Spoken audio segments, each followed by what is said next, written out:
So now we're at the sweet spot. If you look at it historically, if I go back to the dot-com era of the 1990s, as I mentioned, I started the Hollywood Stock Exchange in 1996. And then in 1997, I believe it was, when Netscape went public.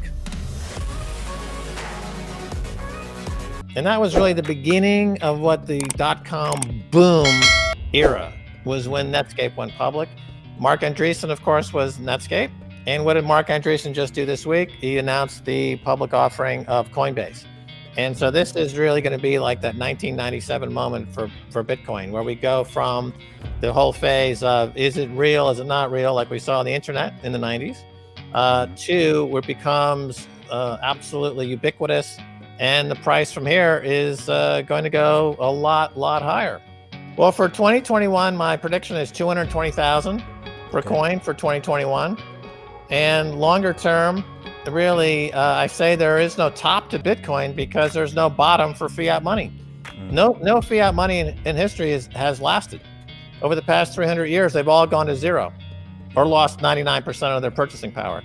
As Voltaire once said, all fiat money returns to its intrinsic value of zero. No fiat money in the past 300 years has escaped going to zero. There's been hundreds of fiat money. The average lifespan of paper money is 27 years. None have survived. The British pound is still around, although it's no longer backed by silver or gold or anything like that. It is purely fiat. And so we can't really say it's been around for the 300 years, but even so, it's lost over 99% of its purchasing power. The US dollar has lost 98 to 99% of its purchasing power. All these other currencies, many hundreds of currencies going back 300 years, have all just been disappeared. They've all been erased from existence. They've all gone to zero. So that's a very strong trend. How anyone could look at that history and say, well, no, the dollar is going to survive. The dollar is worth something. When it's backed by nothing except the Pentagon, as Paul Krugman at the New York Times says, the US dollar is backed by men with guns. Well, guess what? The Pentagon, those guns, it costs a lot of money to keep it gassed up. You know how much it costs to keep the Pentagon at gassed up every day? The jets, the planes, the transportation, all that petrochemical. They spend $250 million a day. And oh, by the way, we just entered into a secular bull market for commodities. Oil is going up. All the prices of everything going up. So the Fed is like, oh, we're just going to print more. We're going to print more. We're going to print another 10 trillion, 15 trillion, 20 trillion. Well, and then we're going to all buy it all back and put it on our balance sheet again. We're going to monetize the debt. We're going to keep doing that. Okay, well, we already see inflation breaking out in the economy right now. Yeah, people are noticing it, and it's only going to get worse. So you're going to see the next few months, food and energy is going to be up 30, 40, 50%.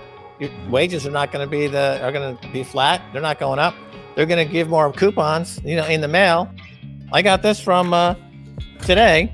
The Nielsen company, they sent me a letter, and they put dollars in there. They just put money in there. They put $2 in there because it's worthless coupons. It's garbage. Anything can be used as money. People can use anything as money. In the past, you've used beads, you've used stones, we used gold. They've all been used as money. And as long as a lot of people use it as money, it becomes money. Okay, so now we've got a global community of 100 million now using Bitcoin. So the first point is that they use it as money. Yeah. So they believe it's money. It is money because people use it as money. And that's the first point. In other words, money is whatever people think it is. Whatever the community decides it is, that's money. We know why gold has became money over time, because it has some great properties in that it has no entropy, right? I mean, an ounce of gold today will remain an ounce of gold for 100 years or 200 years. It's stable in this sense. It's portable, it's divisible, it's fungible, it's desirable. So we understand why gold is money. It's scarce, it's portable, it's divisible, it's desirable. And if we apply that to Bitcoin, it's absolutely scarce. Unlike gold, which is only relatively scarce. Gold is inflating by 2 or 3% a year, so it's not actually as scarce as Bitcoin. It's more divisible. It's more portable. It's unconfiscatable, which gold doesn't have that property. Gold can get confiscated, and it's been confiscated in the past. In 1933, America's gold was confiscated by FDR and put in Fort Knox, right? So gold is confiscatable. Bitcoin is unconfiscatable. So the people who are against it are people who are completely vested in the system as it is now, in the status quo. So people like Nouriel Roubini or Peter Schiff or Paul Krugman of the New York Times, or the people at Davos, the people at the IMF, the people at the World Bank, who are wed to paper money, who are wed to the idea that the world should be centralized, that there should be a Politburo of authoritarian and authorities who making policy for everybody. And if you were to go against that, you're a heretic, and we're going to send in the Inquisition, and we're going to burn you at the stake. So it's very similar to what we saw during the medieval times. For example, when Copernicus was, suggesting that it's not the Earth at the center, but the sun. That was a direct assault on the Catholic Church and the power structures of that day. And it set off what we now know to become the Renaissance, and which became the Enlightenment. And Bitcoin is similar in that it's totally told the center of the elite world that their money printing fiat money central banks are not the be all and the end all. We've got something here that pushes you out. It's the first change in base layer money in 5,000 years.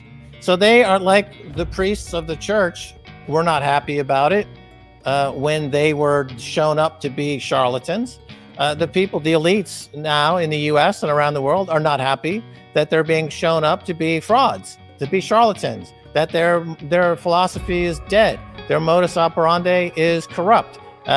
So they're not happy about it. So we would want, if Bitcoin is going to be successful, it would have to attract the ire of the legacy system and the authoritarians who would be challenged by it, of course. So, but one by one they fall, and they come over to the side of Bitcoin. We've got 3 sitting Congress people in Washington now who are actively pro-Bitcoin. We've got Cynthia Lummis in Wyoming, who's a senator, who's a Bitcoiner. We've got 2 others in Washington who are now totally pro-Bitcoin.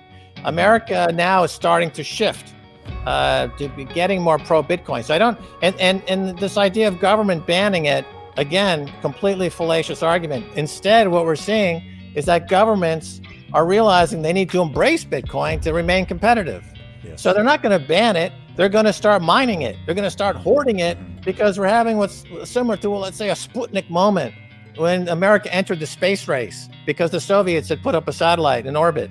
And then America said, we're going to land a man on the moon. Well, now you've got Iran, Russia, China, Kazakhstan, and several other countries are hoarding and mining Bitcoin. And America is going to look at that and say, wait a minute, do we want Iran to be the richest country in the world? No, we've got to start mining and hoarding Bitcoin right now.